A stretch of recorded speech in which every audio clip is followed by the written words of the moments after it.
Okay. Okay. Sige na.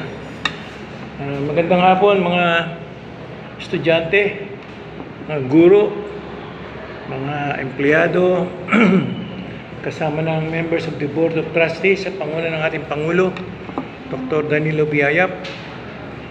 Naka-YouTube tayo eh. Okay? At lahat ng mga pamilya na sa labas na mga kaibigan natin, ni Umali and the Valeriano clan, and related families, all our brothers and sisters in Christ, all over the world, that they're following us through YouTube, and also all my friends in Facebook. May higit na 5,000 na yun, nasa Facebook, my friends. And then, members of my family, my wife, children, and grandchildren, all our relatives and friends, of course, my daughter Grace in the US, with Edwin, they're following us in YouTube. And of course, all our, even our family members, can they follow us in the YouTube. So we start our devotion. Now this is an afternoon devotion, okay? And later on we'll have a short meditation. The title is Peaceful, okay? Tama-tama, papasko eh. Okay? So, Katoliko naman tayo ng lahat. No? Mga Katoliko tayong lahat. Okay? So, let's pray. In the name of the Father, and of the Son, and of the Holy Spirit. Amen. Let the incense of our repentant prayer ascend before you, O Lord, and let your loving kindness descend on us, that with purified minds we may sing your praises with the whole heavenly host, the church on earth, and may glorify you forever and ever. Amen. In Jesus' name we pray. In many and various ways, God spoke to His people of old by the prophets. But now, in these last days, He has spoken to us by His Son, our Lord and Savior, Jesus Christ. Okay? For our short meditation, entitled Peaceful, it's taken from this Portals of Prayer. No? I'm following this, no? Portals of Prayer. Okay. And I will read from the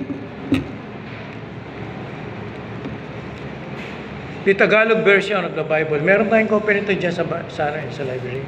Kung gusto nyo, you can borrow the Bible. No? I will read to you First Timothy, okay, unang Timoteo,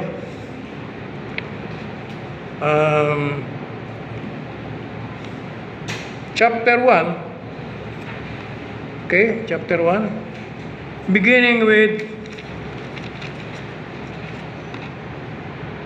verse 1 up to verse 10, okay.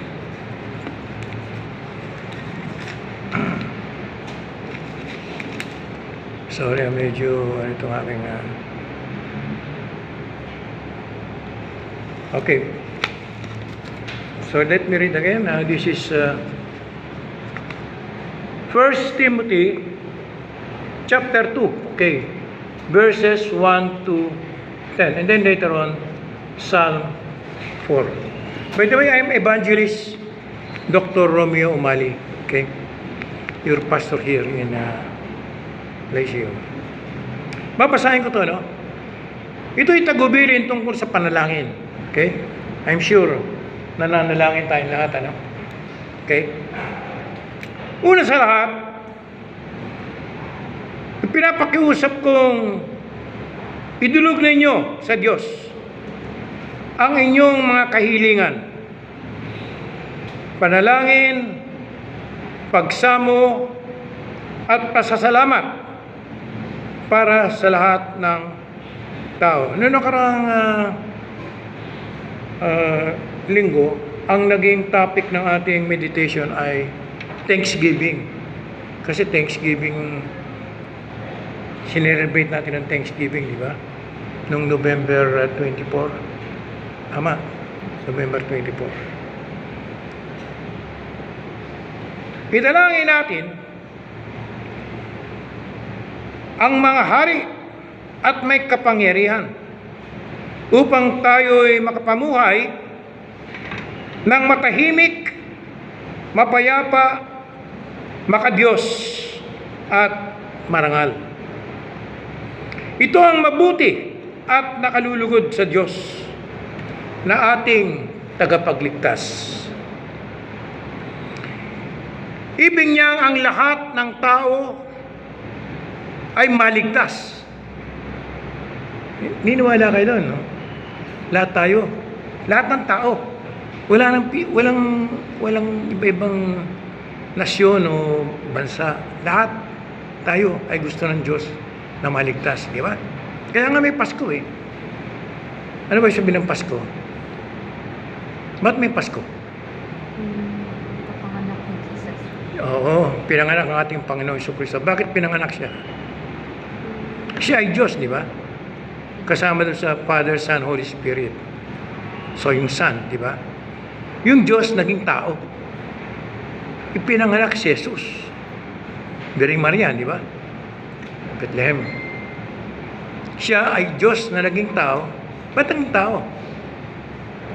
Bakit siya na-incarnate? Bakit naging tao ang Diyos? Sa pamagitan ni Jesus.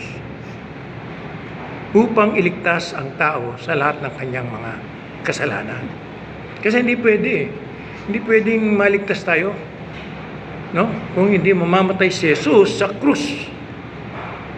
The crucifixion of Jesus Christ. Yun ang mahalaga. Tandaan niyo yan. The crucifixion of our Lord and Savior Jesus Christ. Sa Pasko, dapat yun ang matandaan natin eh.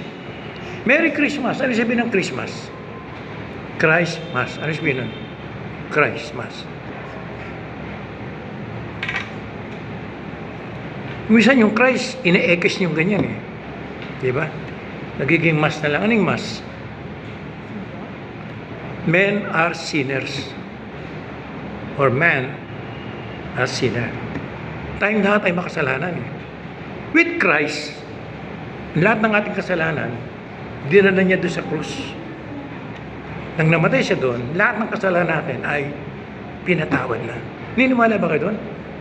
Pinatatawad na tayong lahat. Kaya pag nagsisimba kayo, isimba kayo, no? Diba? Sasabihin ng pare, pinatatawad ko na ang lahat ng inyong mga kasalanan. Pinatawad na eh. No? Pinatawad na tayo. Nagkakasala pa rin. Pero pinatawad na tayo sa lahat ng ating mga kasalanan. Wala nang kapangyarihan ng kasalanan sa atin. Kaya Merry Christmas eh. No? Hindi Happy Holidays. Hindi Xmas. Kasi iba Xmas eh. Tinatanggal yung Christ doon sa Christmas. Okay? So yun ang sinasabi rito. Ang lahat ng tao ay maligtas at makaalam ng katotohanan sapagkat iisa ang Diyos. Okay?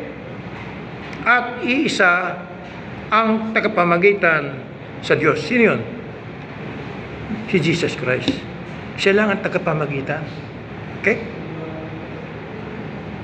Niniwala ka doon? Siya lang, ha? Kaya kung nananalangin tayo, sinasabi, in the name of Jesus Christ, di ba? Only through Jesus Christ, okay, that we can come to the Father. Okay. Ang Diyos at sa mga tao, ang taong si Kristo Jesus. So, sinasabi ito, ang Diyos at iisa, ang tagapamagitan sa Diyos at sa mga tao. Okay? Ang taong si Kristo Jesus. So maliwanag ang sinasabi ng Biblia. ang tao, although Jesus Christ is God, di ba? Sa Triune God, sa Holy Trinity, Father, Son, Holy Spirit. Pero yung Son, God yun. Naging tao, na-incarnate, upang tayo ay patawarin sa ating mga kasalanan. Kasi hindi siya may papakod sa krus kung Diyos yun eh. Tao. Yung tinatawag na state of humiliation of Jesus. Meron sa state of humiliation, merong state of exaltation. Exaltation na nabuhay na mag-uli siya. Okay? So sinasabi rito, tanging si Kristo lamang ang tagapamagitan between God and man. Okay? Inihandog niya, ito maganda, inihandog niya ang kanyang buhay upang tubusin ang lahat mula sa kasalanan. So lahat, kay Inchik ka, kay Arabo ka, ano ka man, Indian ka, o ano man ang iyong nasyonalidad, saan ka man bansa nandoon, iniligtas tayong lahat ng ating Panginoong Jesucristo sa ating mga kasalanan. Pero sabi nga, for God so loved the world that He gave His only begotten Son, Jesus Christ, that whosoever believes in Him, kinakailangan maniwala tayo, kinakailangan manampalataya tayo, that whoever believes in Him should not perish, but have eternal life. Kaya tayo meron na tayong everlasting life. Niniwala kayo doon? May everlasting life na tayo. Kailan nangyari yun? Na nagkaroon ka ng everlasting life. Nung ikaw ay bininyagan. When you were baptized, because you were baptized in the death of Jesus Christ. Tama? So, nung niligtas tayo ng ating Panginoon sa krus, when we were baptized, we have now eternal life, everlasting life. Kasi sabi ng iba, yung everlasting life, sa darating pa yun eh. Hindi, ngayon na. We're already enjoying eternal life, everlasting life. Although, nandito pa tayo. Di ba? Mamamatay pa rin tayo. Because of sin, di ba? Wala namang hindi mamamatay eh. Niniwala kayo doon? Niniwala kayo doon, Lahat mamamatay because of sin. But because of Jesus Christ, we will also be resurrected. Bubuhayin niyo tayong muli. Okay. So, inihandog niya ang kanyang buhay upang tubusin ang lahat mula sa kasalanan. Okay? Ang katotohanan ito ay pinatunayan sa takdang panahon. Yun, pinanganak siya. Alam natin yun. Yun nga yung celebrate natin sa Pasko, kapanganakan ni Jesus. And then, namatay siya sa krus. Sa-celebrate din natin yun, di ba? Crucifixion of Jesus Christ. And He was also resurrected. Binuhay siyang maguli. Yun naman yung Easter. So, yun yung buhay ng ating Panginoong Jesus. Sabi nga, pinatunayan sa takdang panahon. Okay? So, yun yung yung reincarnation when He was born, crucifixion, yung siya namatay sa krus, as yung resurrection, yung siya nabuhay na maguli, at ascension. Puros yun eh. Napasin niyo ba? Incarnation, crucifixion, resurrection, and ascension. That is Jesus Christ. Okay? Dahil dito, ako'y pinili upang maging mangangaral. Ito ay si Timoteo. Okay? Apostol at tagapagturo ng mga mananampalataya. At ang katotohanan para sa mga hentil. Kasama din si Pablo doon, di ba? Itotoo ang sinasabi ko at hindi ako nagsisinungaling. Okay, maliwanag Sinasabi ni si Apostol Pablo to Okay? Sa lahat ng dako, nais kong ang mga lalaki ay manalangin ng may malinis na puso, walang sama ng loob at galit sa kapwa. Ganon tayo pag mananalangin tayo. At ang mga babae naman ay dapat maging mahinhin maayos at kagalang-galang sa pananamit at ayos ng buhok. Ito yung buhok eh. Okay? Hindi sila dapat maging magarbo. Okay? Sa pananamit at maluho sa mga mamahaling alahas na ginto at perlas. Meron din si San Pablo sa atin, sa mga babae. Sa halip, sabi niya, ang maging palamuti nila ay ang mabubuting gawa. Ayun, good works. Okay? Pero tandaan natin, yung good work hindi na magliligtas sa atin. Si Jesus na namatay sa krus, yun ang ating kaligtasan. By faith in Jesus Christ. Sabi nga, whosoever believes in Him should not perish, but have everlasting life.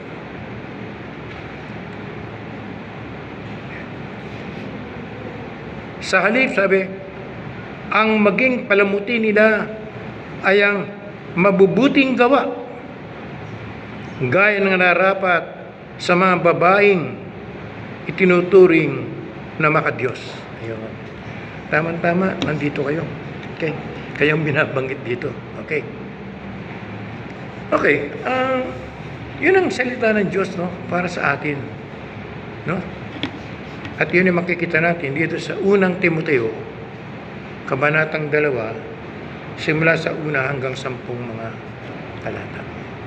Mapasahin ko rin sa inyo ang nilalaman ng awit 4, no? Kasi ito importante rin to, no? Ito ang sinasabi ng awit 4. Ito yung actually panalangin okay? Ito ang sinasabi. Sagutin mo po ang aking pagtawag, O Diyos, na aking kalasag. Okay? Sa kagipitan ko, ako'y iyong tinulungan. Yun. Okay? Kaawan mo ako ngayon, dalangin ko'y pakinggan. So prayer to This is a prayer. Okay? Kayong mga tao, hanggang kailan ninyo ako hahamakin? Ang walang kabuluhan at kasinungalingan. Okay? Hanggang kailan ninyo iibigin. Okay? Dapat ninyong malamang itinalaga ni Yahweh ang matuwid. Kapag tumatawag ako sa Kanya, siya'y nakikinig. So, ang Diyos ay nakikinig sa atin. Wala nang ibang nakikinig sa atin kundi ang Diyos. Kaya sa Diyos lang tayo mananalangin. Okay? Yun ang sinasabi rito Huwag hayaang magkasala ka ng dahil sa galit. Oops. Sa iyong silid, pag-isipat ikaw'y manahimik. Okay? Nararapat na handog inyong nialay.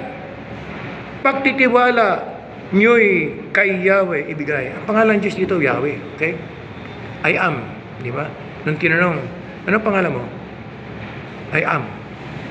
Yun yung Yahweh. Okay? Tuloy natin. Tanong ng marami. Okay, tuloy natin to Tanong ng marami. Sinong tutulong sa akin? O sa atin? Ikaw o Yahweh? Yun. Ang totoong mahabagin. Okay? Tanging si Yahweh lamang ang tutulong sa atin. Puso ko'y iyong pinuno ng lubos na kagalakan. Okay. Higit pa sa pagkain at alak na inumin. Okay. Sa aking paghiga, makakatulog ng mahimbing. Mamaya yun, pagtulog niyo. Pagkat ikaw, Yahweh, ang nag-iingat sa akin. Yun. Yun ay isang panalangin Sana ganun din ang panalangin natin, no? Nananalangin tayo bago matulog, di ba? Okay. So, ituloy natin ang meditation. May kliyang to. Ang title nito ay Peaceful. Okay. Yung binasa ko kanina, yung 1 Timothy 2, no? Chapter 1 to 10, saka yung Psalm 4. Ito naman yung John 16:33. Babasahin ko sa English na to, no? I've said these things to you that in me you may have peace. So magkakaroon tayo ng kapayapaan sa ating Panginoong Hesus, okay? In the world, you will have tribulation. Tama yun. Habang nandito tayo, marami magdadaanan tayong mga problema, obstacles, hardships, difficulties, sufferings, lahat yan. Dadaanan natin lahat yan.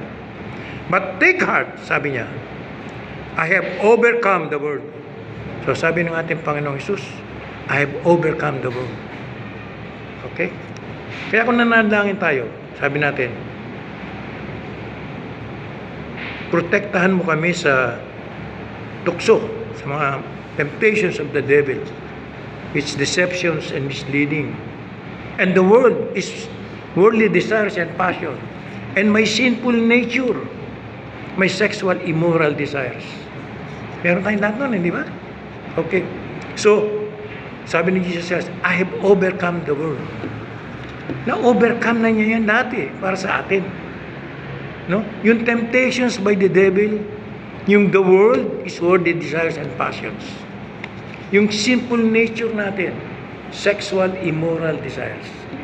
Lahat yun. Okay? Ibinigay na sa atin ang kapangyarihan.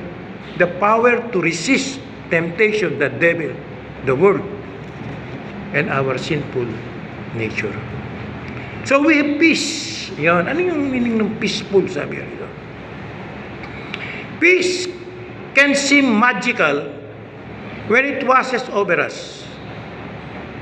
It comes unexpectedly and feels so much more right and amazing than we could imagine.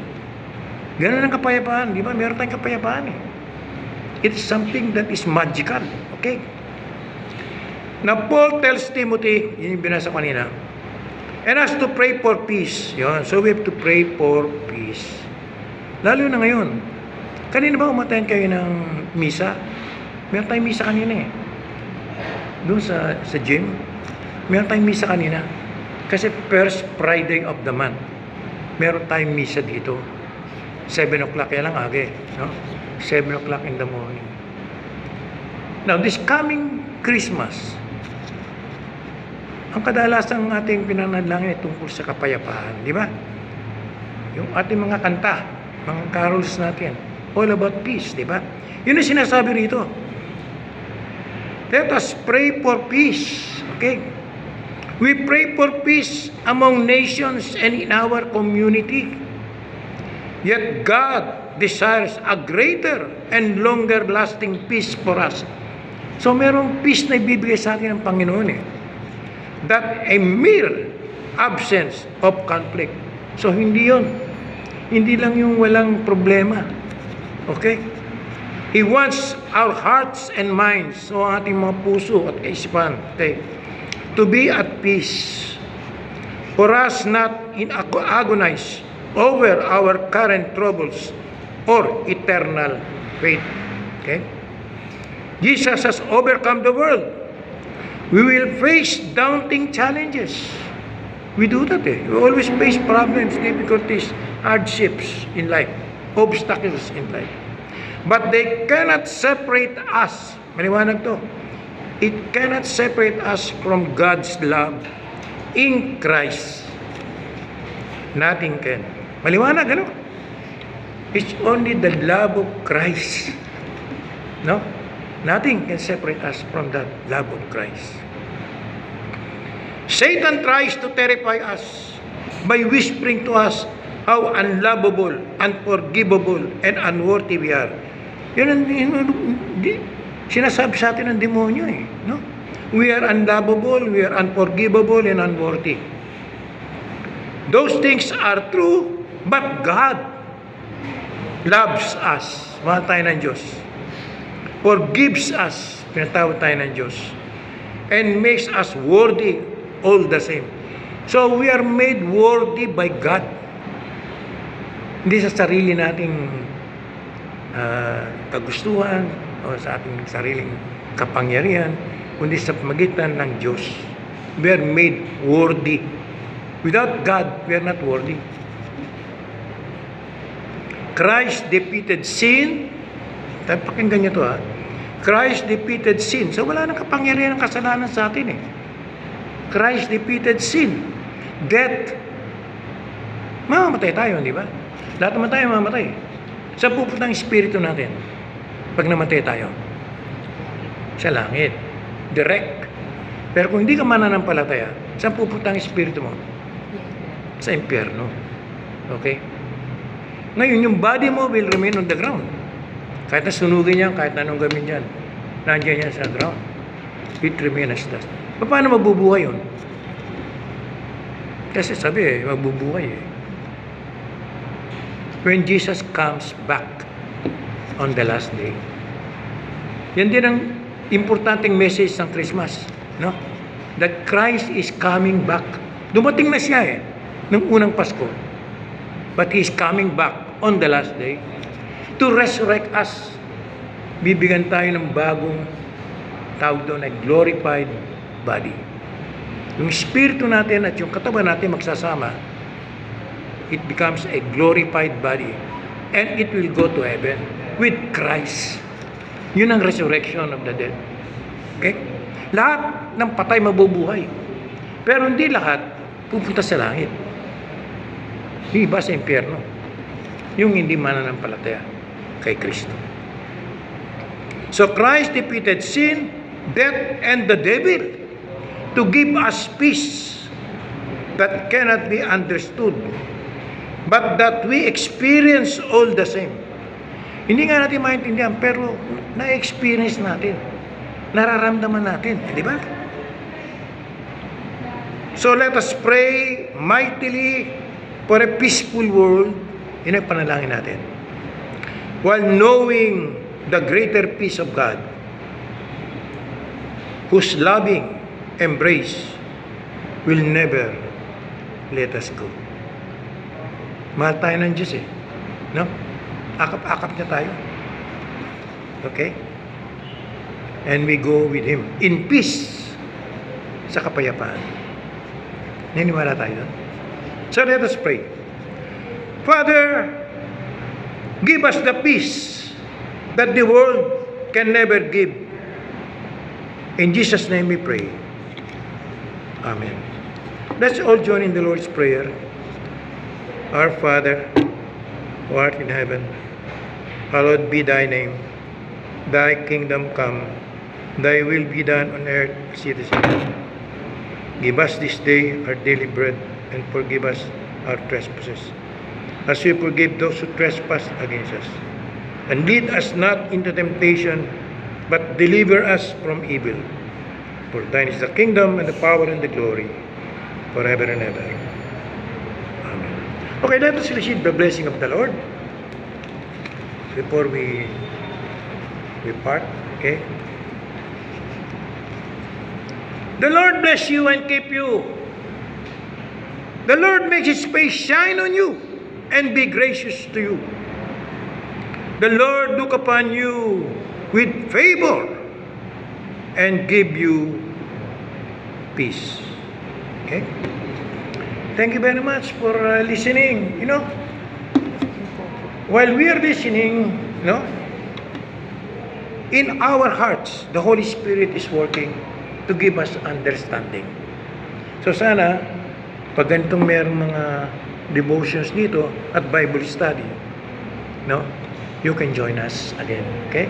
Thank you very much and God bless you all. Okay? Okay. Thank you.